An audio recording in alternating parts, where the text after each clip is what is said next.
আপনার কল্পনার গভীরতা যেখানে শেষ।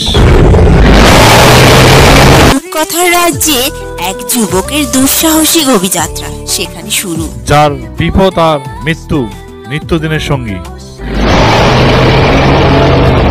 পরীর জাদুর আংটি উদ্ধারকে ঘিরে নিত্য নতুন ঘটনা আর মায়াবী অদ্ভুত প্রাণীর সাথে মোকাবেলা করে এগিয়ে যাচ্ছে অদম্য ইচ্ছা শক্তির এক প্রাণবন্ত যুবক। লাইক সাবস্ক্রাইব করে সঙ্গেই থাকুন।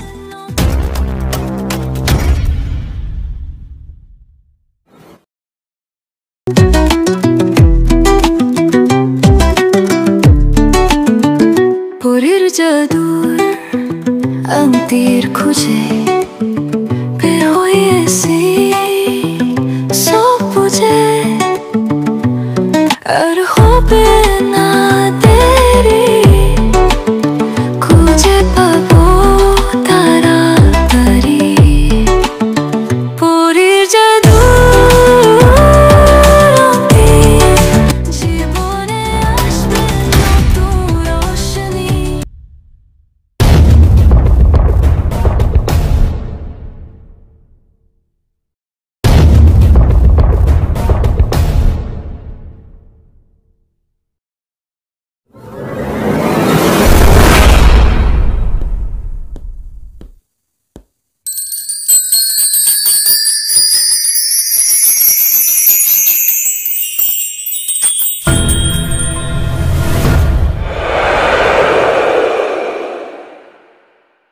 মহামান্য রাজা, আপনি আমাকে স্মরণ করেছেন। একটি সামান্য ছেলের সাথে তোমরা পারতেছো না? হ্যাঁ মহামান্য রাজা, সেই ছেলেকে হত্যা করা প্রয়োজন। আমার এত এত সৈন্য, দৈত্য, ভয়ঙ্কর সব জীবজন্তু, রাক্ষস সেই ছেলের কাছে পরাজিত হয়ে যাচ্ছে। একে শেষ করতে হবে, না হলে আমরা একদিন পরাজিত হয়ে যাব। একে ধরতে আমার সব সৈন্য তৈরি করো। একে ধরতে চিরুনি অভিযান হবে। আমি সব তৈরি করছি, 2 দিন সময় লাগবে। 2 দিন না, 1 দিন সময় দিচ্ছি। সব সৈন্য নিয়ে তৈরি হও। আপনার হুকুম যথাযথভাবে পালন করব। 1 দিনের মধ্যে সব প্রস্তুত করব। ধন্যবাদ।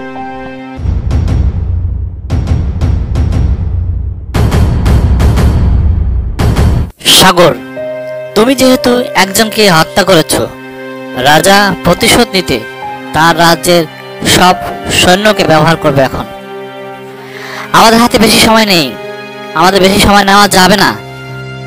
ইঁদুর ভাই, তুমি সঠিক বলেছ। কালকেই তার রাজ দরবারে প্রবেশ করতে হবে। রাজ দরবারে প্রবেশ করা যাবে না, কারণ রাজবাড়ির চারপাশে সৈন্যরা পাহারায় আছে। তুমি কোনো গেট দিয়ে প্রবেশ করতে পারবে না। তাহলে এখন উপায়? উপায় আছে, আমাদের শক্তিতে না বুদ্ধিতে এগোতে হবে। ঠিকই বলেছ, বুদ্ধিটা কি? রাজা পাহারা বসাবে তার রাজবাড়ির সব দরজায়, এবং সেই রাজদরবারের পুরো মহলটাকে সে সৈন্য বসিয়ে রেখেছে। উপরে সমস্ত দরজায় সৈন্য বসা আছে। কিন্তু আমরা যদি মাটির নিচ দিয়ে রাস্তা তৈরি করি, তাহলে অতি সহজে রাজার শোবার ঘরে প্রবেশ করতে পারবো এবং তাকে হত্যা করতে পারবো। আমরা ইঁদুর, এবং আমরা এই মাটি খোঁড়ার কাজটি অনেক আগে এগিয়ে রেখেছি। আর একটু কাজ করলে আমরা রাজার ঘর পর্যন্ত সেই মাটির রাস্তা বের করতে পারবো। আর একটা কথা হচ্ছে যে আমরা কিন্তু গর্ত দিয়ে চলাচল করি। তাকে হত্যা করলে আমরা পরীকে উদ্ধার করতে পারবো এবং পরী তার নিজ দেশে ফেরত যেতে পারবে। না, রাজাকে হত্যা করলে অন্য মন্ত্রী, সেনাপতি, সৈন্যরা আমাদের আক্রমণ করতে পারে। তাই হত্যা না করে বন্দি করে পরীকে উদ্ধার করতে হবে। এক প্রকার রাজাকে জিম্মি করে পরীকে উদ্ধার করতে হবে, কারণ রাজা যদি হুকুম দেয় তাহলে তারা পরীকে ছেড়ে দেবে।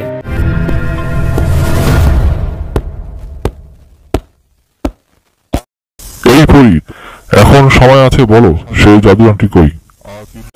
আমি আপনাকে কতবার বলবো, সেই জাদুর আংটি এক তান্ত্রিক জাদুকর চুরি করেছে, আমার কাছে নেই। আমি সব জানি। সেই আংটি আমি যে কোনো মূল্যে চাই। আংটি দিবে, না হয় তোমাকে হত্যা করব। পাতালপুরীর রাজা, তোমার সময় ফুরিয়ে এসেছে। আমি পাতালপুরীর রাজা। হা হা হা। হ্যাঁ, ঠিকই। আমরা রাজাকে জিম্মি করে কয়েকটি শর্ত দিতে পারি। যদি শর্তে রাজি হয় তাহলে তাকে হত্যা করব না, আর যদি রাজি না হয় তাহলে তাকে হত্যা করব। 1 নম্বর শর্ত, পরীকে ছেড়ে দিতে হবে। 2 নম্বর শর্ত, সাগর ও পরীকে মাটির দুনিয়া থেকে নিরাপদে বের করে দিতে হবে। 3 নম্বর শর্ত, এই রাজ্যে কারো প্রতি কোনো অবিচার বা কারো কোনো ক্ষতি করা যাবে না। তাহলে ইঁদুর, তোমার বাহিনীকে দিয়ে মাটির নিচ থেকে দিয়ে একটি সুড়ঙ্গ তৈরি করো। সেই গোপন পথ দিয়ে রাজার সবার ঘরে আমরা পৌঁছাবো। সাগর, গর্ত তৈরি করে আমরা আজ রাতেই রওনা হব। আচ্ছা, ঠিক আছে। তবে একটা সমস্যা, সেই মাটিতে পাহারা থাকে ভয়ঙ্কর জন্তু। সে বাধা হয়ে দাঁড়াতে পারে, তাকে মোকাবেলা করতে হবে। সমস্যা নেই, তাকে হত্যা করব। ঠিক আছে, তাকে মারলে সব পথ পরিষ্কার। আর থাকবে না ভয়েস অফ করব জয়, পরীর জাদুর আংটির খোঁজে বের হয়েছি সব বুঝে, আর হবে না দেরি, খুঁজে পাবো তাড়াতাড়ি। বাহির ঘুম ভেঙেছে, দিয়েছে আমায় শব্দ, সুরের মাঝে আছি যেন তারারা তারা। রূপকথার ময়দানে আমি একলা একলা, সব মিথিরা পাহাড়ের মঙ্গ।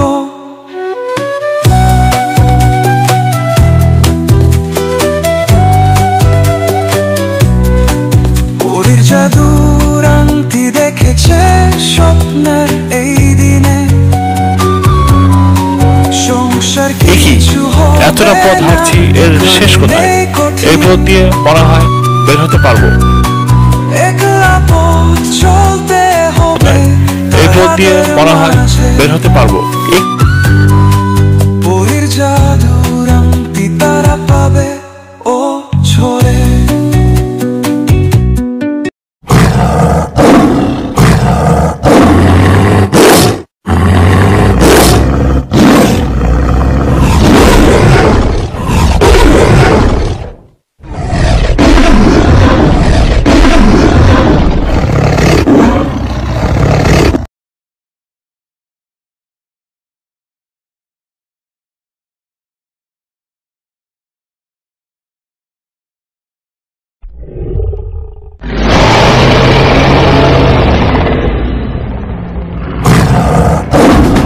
থেকে সরে দাঁড়াও, তোমাকে এক কোপে 2 ভাগ করে দেব। তোর মতো কত ভয়ঙ্কর জীব রাক্ষস দৈত্য আমি মেরেছি। এই নে, মর এখন।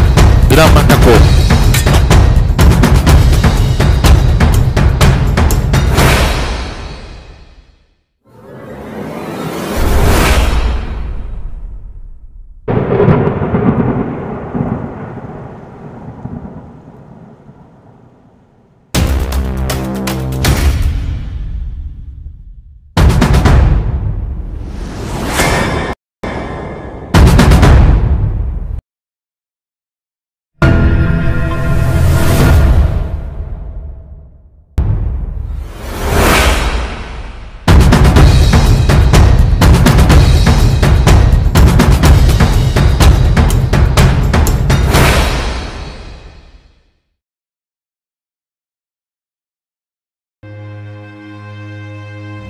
চারিদিকে এত পাহারা বসিয়েছি, আমার রুম পর্যন্ত কেউ আসতে পারবে না।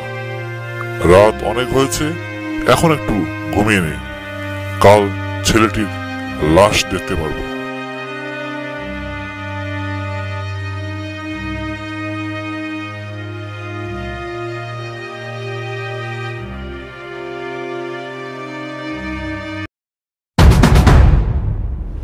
রাজা নিশ্চিন্তে ঘুমাচ্ছে, এই সুযোগে একটা কোপ দিই, তাহলে সব ঠিক হয়ে যাবে।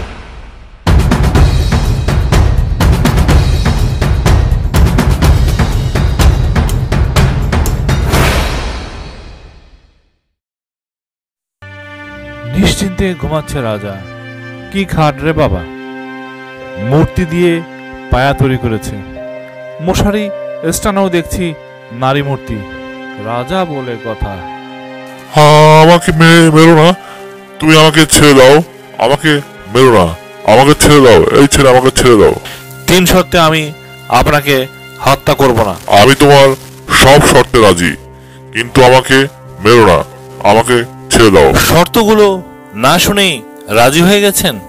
আগে শর্তগুলো শোনেন। 1 নম্বর শর্ত, নীলপরীকে মুক্ত করতে হবে। 2 নম্বর, কোনো বাধা ছাড়া নীলপরী ও আমাকে বের হতে দিতে হবে। 3 নম্বর, এই রাজ্যে কারো প্রতি অবিচার ও ক্ষতি করা যাবে না। এই সামান্য শর্ত, এটা কোনো ব্যাপার? আমি রাজি, আমি তোমার সব কাজ করে দেব। তাহলে আপনি কেন রাজ্যে সবার প্রতি অবিচার করেন? আসলে আমাদের নিরাপদের জন্য মাটির উপর দুনিয়ার কেউ মাটির নিচের দুনিয়ার খবর জানে না। খবর পেলে তারা আমাদের দখল করতে আসবে, এই ভয়ে আমরা সারাক্ষণ থাকি। আপনার এই ধারণা ভুল। মাটির উপরে খোলা আকাশ, সূর্য, চন্দ্র, গাছ সব রয়েছে। সেখানে অনেক অনেক জমি পড়ে আছে।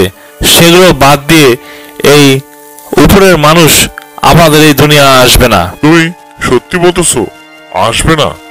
আমরাই তোমাদের ভুল বুঝেছি। আমরা উপরের দুনিয়ার কাউকে আপনাদের কথা জানাবো না, কাউকে কিচ্ছু বলবো না। তোমার নাম কি? আমার নাম সাগর। আমি তোমার উপর খুশি হলাম, তোমাকে নিরাপদে যেতে দেব। আমি পরীর জাদুর আংটির খোঁজে বের হয়েছি।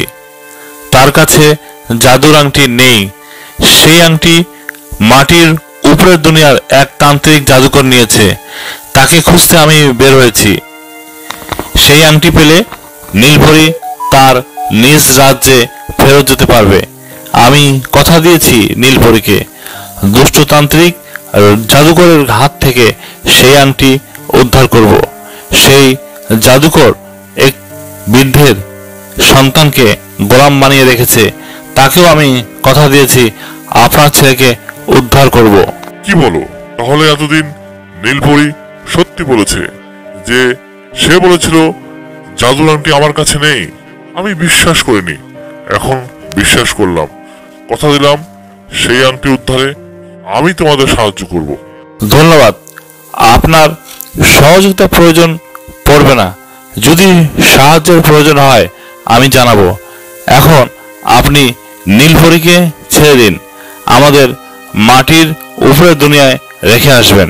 আমি এখন প্রধান স্বামীদিকে বলে দিচ্ছি, আমার রাক্ষসকে ডেকে বলে দিচ্ছি, কোনো চিন্তা করো না।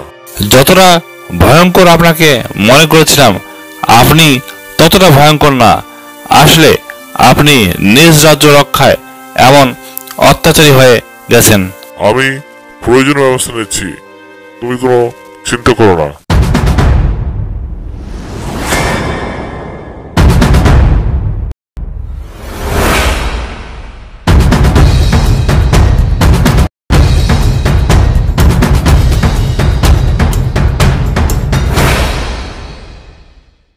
রাজামশাই, আপনি আপনাদের সৈন্যদের হুকুম ও প্রয়োজনীয় নির্দেশ প্রদান করেন।